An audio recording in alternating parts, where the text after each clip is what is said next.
I never thought a simple wooden fence could turn my entire neighborhood upside down, but that's exactly what happened when HOA Karen decided my fence was an embarrassment to the community. At first, I laughed it off, thinking she was just being her usual nitpicky self, but little did I know this petty complaint would set off a chain of events that would change my life forever. Karen wasn't just any neighbor. She was the self-proclaimed queen of the HOA, the kind of person who carried a clipboard like it was a royal scepter. She walked the sidewalks like she owned them, ready to pounce on anyone who dared to paint their shutters the wrong shade of beige or park a car too close to the curb. Everyone in the neighborhood had at least one story about her outrageous demands, but I had no idea I was about to become her next obsession. The first time she complained about my fence, I honestly thought it was a joke. She came strutting up my driveway with that fake smile plastered on her face, but her eyes carried the usual judgment. "Your fence looks cheap," she sneered, dragging out the word like it tasted sour in her mouth. "This neighborhood deserves better." I wanted to laugh, but instead I bit my tongue. I told her the fence was just fine and safe. It wasn't falling apart, it wasn't broken, and it definitely wasn't bothering anyone else. But Karen wasn't one to drop an issue once she had her claws in it. She said she'd bring it up at the next HOA meeting. That's when I realized this was only the beginning of her little war. From that day on, she made it her personal mission to embarrass me. She would stop other neighbors while walking her dog, whispering about how my fence dragged down property values. She even took photos of it and sent out a mass email shaming me in front of the whole neighborhood. Can you imagine that? A grown woman treating a fence like it was the end of the world. But here's where the story gets interesting. You see, I'm not the type to sit quietly and let someone walk all over me. At first, I thought maybe I could ignore her, but the more she pushed, the more I realized I had to push back. And let me tell you, what started as her petty little complaint turned into a battle that neither of us could have predicted. I started showing up at HOA meetings just to defend myself. Karen hated that.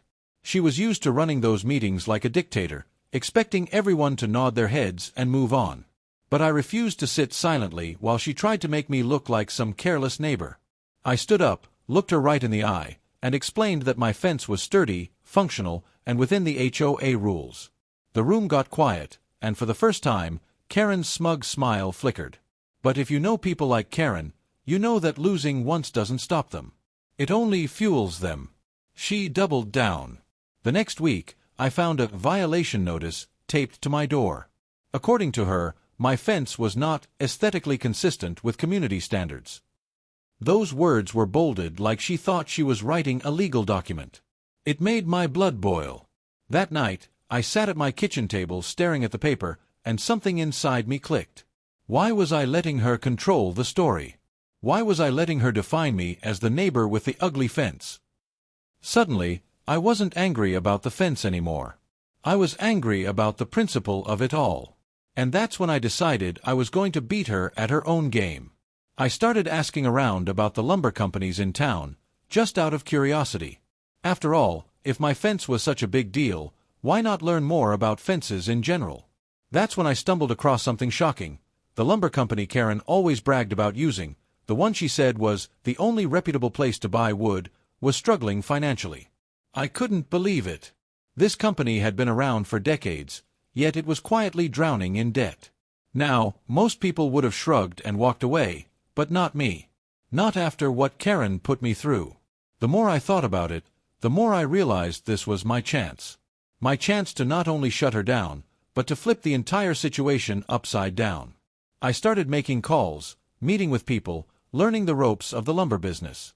I was out of my comfort zone, but that just made me more determined. Meanwhile, Karen kept up her nonsense.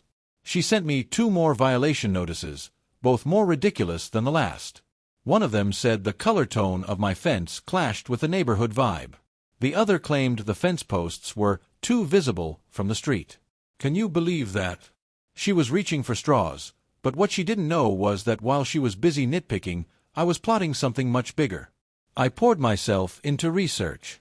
I studied the lumber market, talked to suppliers, and even visited sawmills to understand how the business worked. Every late night, every early morning, I imagined Karen's face when she'd eventually find out what I was doing. It was the fuel I needed to keep pushing. Because this wasn't just about wood anymore. It was about proving a point, that you don't mess with someone who refuses to be bullied. The more I learned, the clearer it became that the lumber company was ripe for a takeover. Its owner was tired, overwhelmed, and ready to sell. The moment I realized this, my heart started pounding. This was it. This was my shot to not just defend myself, but to completely flip the script. I couldn't just buy new wood for my fence. I could buy the very company that supplied Karen's prized, perfect fences. At first, I hesitated. I asked myself, am I really about to do this? Am I really about to jump into an entire business just to get back at Karen? But the more I thought about it, the more I knew the answer was yes. Because it wasn't just revenge. It was about taking control. It was about turning her insults into my opportunity. And that's where this story starts to shift. While Karen thought she was winning by humiliating me in front of the neighborhood, I was quietly preparing the biggest move of my life. Every insult, every violation notice, every smirk she threw my way was just another spark to the fire. She had no idea the storm that was coming for her. By the time the paperwork was ready, I could hardly contain my excitement. I signed those documents with a grin on my face, officially becoming the new owner of the lumber company. It felt surreal. Just weeks before, Karen had mocked my cheap fence, and now I literally owned the very business that could supply every single fence in town. And let me tell you, when the news finally reached Karen, the look on her face was worth every late night, every moment of doubt, every ounce of effort. But that, my friend, is a story for Section 2. So here's my message to you. Never let someone's petty insults define who you are. Turn their negativity into fuel, turn their mockery into motivation, and don't be afraid to flip the script. Because sometimes, the best revenge isn't just proving them wrong, it's owning the entire game. When the news spread that I had bought the lumber company, it hit the neighborhood like a thunderclap. At first, people thought it was just a rumor. "There's no way," one neighbor whispered at the mailbox. "He really bought the place Karen worships." Another neighbor chuckled, shaking his head. "If that's true, Karen's going to lose her mind." And they were right. She did.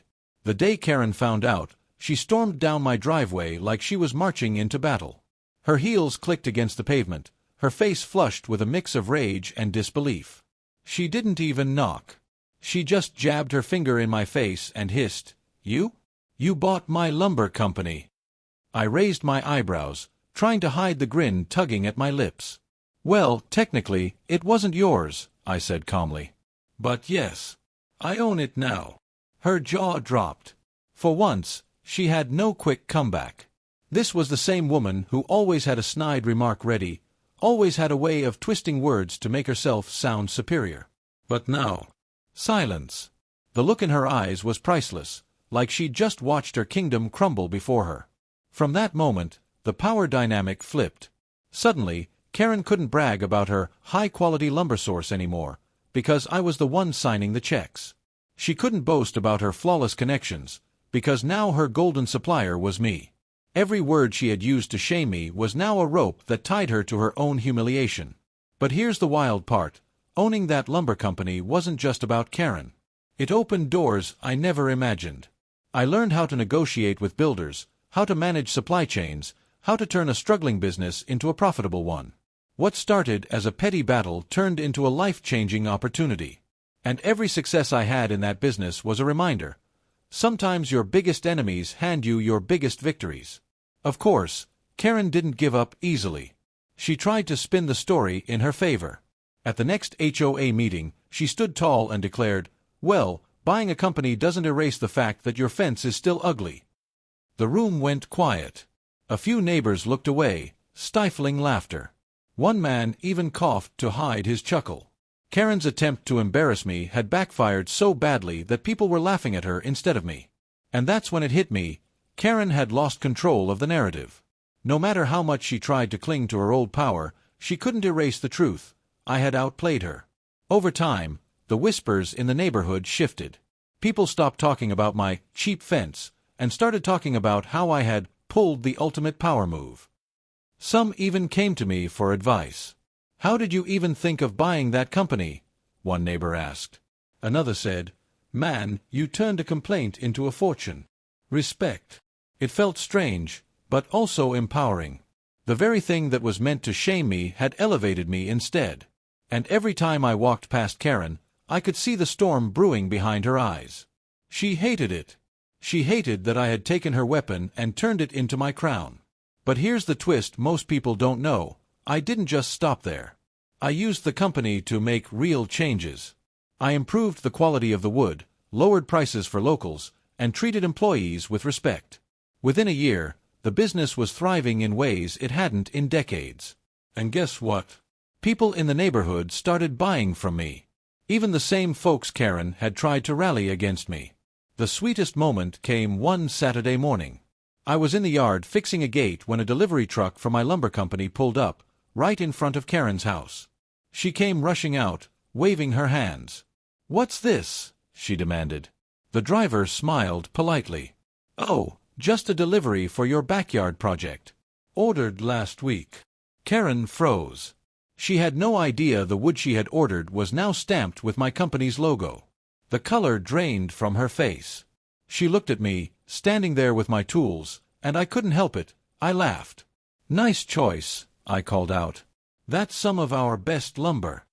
Her lips trembled, but she said nothing. She turned on her heel and slammed her door shut. That was the day she finally stopped picking fights with me. Looking back, I realized this whole saga wasn't just about a fence. It was about control. Karen thought she could control everyone with fear and embarrassment. She thought if she pushed hard enough, people would bow down. But what she didn't realize was that sometimes, the person you're trying to break has more strength than you'll ever imagine. And here's the lesson I want to leave you with. Never let anyone convince you that you're small. Never let their insults or their gossip define your worth. If someone tries to tear you down, remember, you have the power to build something bigger. You don't need to fight on their level. You can rise above and change the entire game. Karen wanted me to feel weak. Instead, she made me stronger. She wanted me to feel embarrassed. Instead, she gave me a platform. She wanted me to stay quiet. Instead, I built a story that people still talk about today. So, if you're dealing with your own Karen right now, whether it's a boss, a neighbor, or even a so-called friend, don't give them the satisfaction of seeing you break. Use their negativity as your motivation. Use their doubt as your fuel. Because sometimes, the greatest revenge isn't shouting louder, it's succeeding so loudly that they can't ignore you. If this story inspired you, share it with someone who needs a reminder that setbacks can become opportunities. And remember, when life hands you a Karen, don't just fix the fence, buy the whole lumber company.